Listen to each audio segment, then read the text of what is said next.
Good morning, everyone. Happy Monday. These are just your kind of quick notes and updates for Module 3. We are about halfway through the course, which is insane. These summer classes go so fast. In case you needed some motivation today, here's a picture, a video of my cute dog. Murphy, I don't even actually know what he's eating right now. He eats everything. I think he's eating a stick. So I'm kind of looking at the module 3 while I'm talking to you guys to remind myself of anything I wanted to tell you.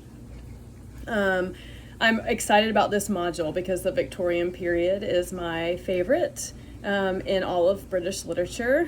When we're thinking about the Victorian period, we're sort of thinking 1830 to kind of the end of the century. I also love George Eliot. She's my favorite author. Notice it is a she, so she uses a pseudonym. Women writers, as you've kind of been learning, had a hard time being accepted as writers because they were just supposed to be doing their work in the home and not doing anything that was public, like writing. So George Eliot used a pseudonym. She also had kind of a scandalous life. She lived with a man who she was not married to, George Henry Lewis, and she did not want her writing. I'm letting that cute puppy out. He's asking to go out.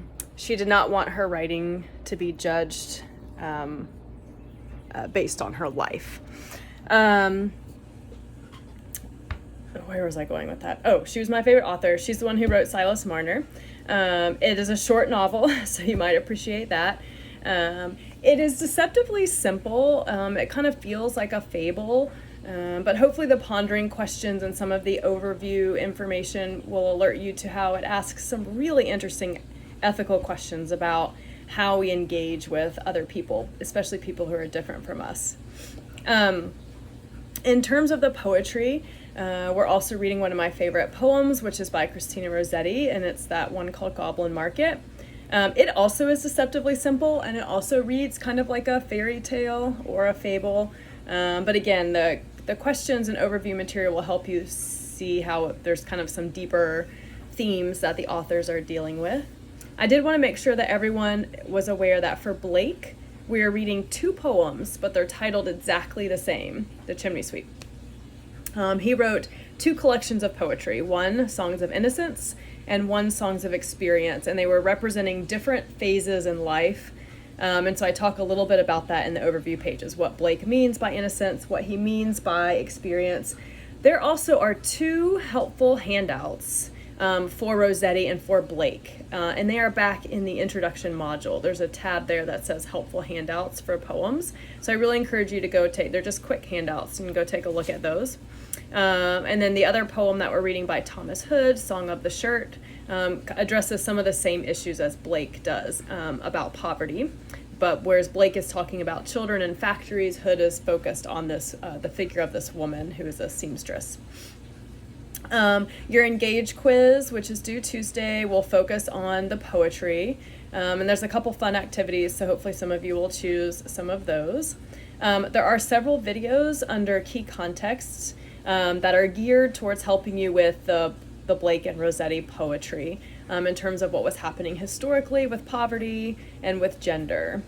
So if you're having trouble figuring out what to think about when you're reading those poems, or having trouble understanding what are the issues that the authors are trying to get at, my dog just brought in a giant stick.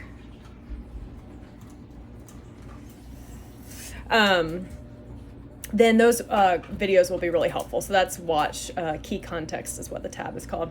And then I did another one of those videos, which is the See Me Discuss, and I do Songs of Innocence, which is the longer of the 2 Blake poems. So you can kind of hear me talk a little bit about that.